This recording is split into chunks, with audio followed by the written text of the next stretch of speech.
وَلَقَدْ يَسَّرْنَا الْقُرْآنَ لِلذِّكْرِ فَهَلْ مِن مُّدَّكِرٍ۔ السلام علیکم ورحمۃ اللہ۔ ویڈیو نمبر 12 میں ہم سیکھ کے آئے ہیں پارٹس آف اسپیچ، ناؤن، اسم، پروناؤن، ضمیر، ورب، فعل۔ یہ 3 چیزیں ہم ویڈیو نمبر 12 میں سیکھ کے آئے ہیں، ان کی ڈیفینیشن اور 2-3 مثالیں۔ چونکہ تھرو آؤٹ آگے پوری کتاب اور جتنا بھی کورس آگے چلے گا اس میں یہی چیزیں رپیٹ ہوں گی، اس لیے میں ان کی ڈیفینیشن اور مثالوں میں مزید وقت ضائع نہیں کر رہا۔ اب جیسے انگلش کو اگر ہم دیکھیں تو اس کے part of speech noun, pronoun, verb, adverb, adjective, preposition, conjunction, اس کے علاوہ انٹرجنکشن اور ڈٹرمینیٹر ہوتے ہیں۔ تو عربی اور اردو میں ناؤن ورب اور پریپوزیشنس۔ باقی اب یہ پروناؤن جو ہے یہ ناؤن کی جگہ استعمال ہوتی ہے، جیسے کہ آپ بار بار کسی کا نام دہرانے کے بجائے انگلش میں اگر آپ کہتے ہیں علی از اے گڈ بوائے، علی ایک اچھا لڑکا ہے، اب دوسرے جملے میں آپ یہ نہیں کہیں گے کہ علی از اوبیڈینٹ، تیسرے میں یہ نہیں کہیں گے کہ علی از پنکچوئل۔ آپ پہلے جملے میں ایک دفعہ اگر تعارف کے طور پہ کہہ دیے گا یہ جو پیراگراف ہے یہ علی کے بارے میں، تو ایک دفعہ اس کا ناؤن یوز ہو گیا علی، اب اس کے بعد اس کا پرو ناؤن یوز کریں گے، ناؤن کی جگہ ضمیر یوز کریں گے۔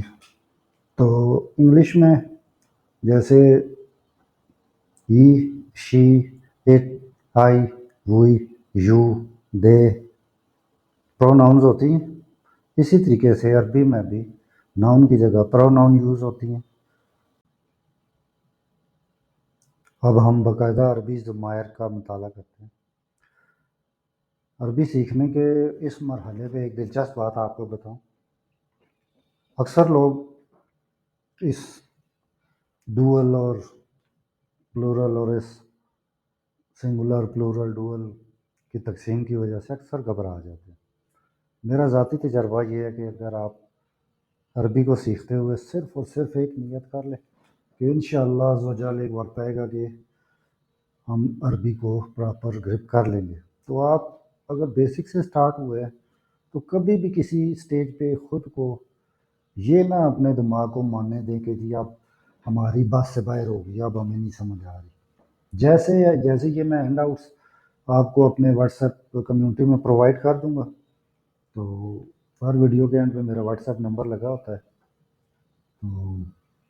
تو ایک وقت آئے گا کہ آپ ایزیلی سمجھیں گے۔ اگر آپ فرسٹ ٹائم سیکھ رہے ہیں تو میرا ذاتی تجربہ ہے کہ آپ ان کو ایز اٹ از جیسے ہیں ویسے ہی بس ان کو دہرا لیں، ان کی آواز پہچان لیں۔ اور اگر آپ مسلم ہیں اور عربی اس لیے سیکھ رہے ہیں کہ قرآن و حدیث اور تاریخ اور دیگر کتب خود پڑھیں عربی میں، ورنہ آپ کسی بھی مقصد سے عربی سیکھ رہے ہیں اور آپ کا تعلق کسی بھی مذہب سے ہے تو مسلمز کے لیے ایک اضافی بات یہ ہے کہ ان کے لیے یہ چیزیں قرآن مجید میں جگہ جگہ لکھی ہوئی ہیں۔ انشاءاللہ میں جیسے ہی کورس تھوڑا سا آگے ہوتا ہے تو پھر میں آپ کو ساتھ ساتھ مثالیں بھی دوں گا۔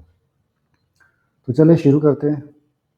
پہلی جو ہمارے پاس یہاں ضمیر ہے ہوا، ہی، مسکولن، سنگولر۔ جب ہم کسی بھی سنگولر مسکولن کی بات کرتے ہیں جو ہمارے سامنے نہ ہو تو ہم کہتے ہیں ہوا۔ اس کے بعد عربی، اردو، انگلش، فارسی، کوئی بھی اور زبان ہے، عربی کی انفرادیت ہے یہ جو ڈوئل کا صیغہ ہے نا، اثنین، کہ عربی میں دو کے لیے الگ سے ایک ورڈ یوز ہوتا ہے۔ جیسے ہم اردو میں کہتے ہیں لڑکا، لڑکے، لیکن عربی میں جب آپ لڑکے کو ولد کہتے ہیں تو اس کے ڈوئل کے لیے بھی ورڈ ہے۔ اولاد اس کی جمع کرنے سے پہلے والدان جو ہے اس کی ایک ڈوئل ہے، 2 لڑکے، باب، ابواب جمع، لیکن ڈوئل کے لیے الگ سے ورڈ ہے بابان۔ تو اس لیے آپ اس کو مائنڈ میں رکھیں ہوا، ہی، ہما، دے، لیکن ڈوئل کے لیے یہاں میں نے دے اس لیے لکھا کہ اس کے ساتھ کنفیوز نہ ہو جائے. ہوم، دے. اب یہ تو ہوں گی 3 ضمائر، ہوا، ہوما، ہم. اب مونس کے لیے آ جائیں، ہیا، شی، ہوما، دے، یعنی ڈوئل کے لیے. اگر 2 لڑکیاں ہیں تو ہوما کا ورڈ ہی یوز ہوتا ہے، لیکن یہاں پہ اگر کوئی بھی ناؤن ہوگا تو جب ڈوئل آئے گا تو جیسے باب ایک میسکولن ناؤن ہے تو بابان ہوتا ہے، اس لیے جب نافذہ ایک مونس ناؤن ہے تو نافذتان، 2 کھڑکیاں. تو اس طریقے سے ہم آگے جب ووکیبلری سیکھیں گے تو ہمیں اس چیز کا فرق پتہ چلے گا. ہن، دے، پلورل. ہوا، ہما، ہم، ہیا، ہما، ہن. اب آ جائیں فرسٹ پرسن جو ہمارے سامنے ہو. میسکولن کے لیے پہلے ہم سیکھتے ہیں. تو مذکر کے لیے جو واحد مذکر حاضر کے لیے یوز ہوتی ہے انتا، یو. اگر وہ ڈوئل ہے، ہمارے سامنے 2 لڑکے ہیں یا 2 مرد ہیں، انتما.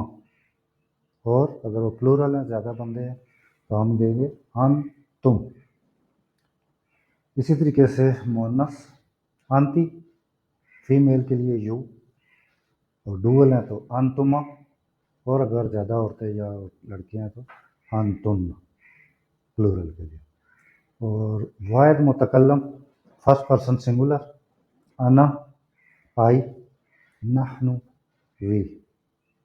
تو اصل میں یہ 12 ضمائر ہیں، لیکن ڈوئل کی وجہ سے 14 بن جاتی ہیں. تو کوشش کریں ان کو یاد کرنے کے جو طریقے ہیں وہ میں آپ کو نیکسٹ ویڈیو میں سمجھاتا ہوں کہ ان کو آسانی سے ہم کیسے یاد کر سکتے ہیں. فی الحال آپ تھوڑا سا ان کو ترنم کے ساتھ دہرانا سیکھیں. ہوا، ہما، ہم، ہیا، ہما، ہن، انتا، انتما، انتم، انتی، انتما، انتن، انا، نحن. انشاءاللہ عز و جل اسے اگلی ویڈیو میں اس چیز پہ بناؤں گا کہ ان کو یاد کرنے کے کون سے طریقے ہیں اور میں نے اپنی لرننگ کے دوران کون سا طریقہ اپنایا تھا. جزاک اللہ.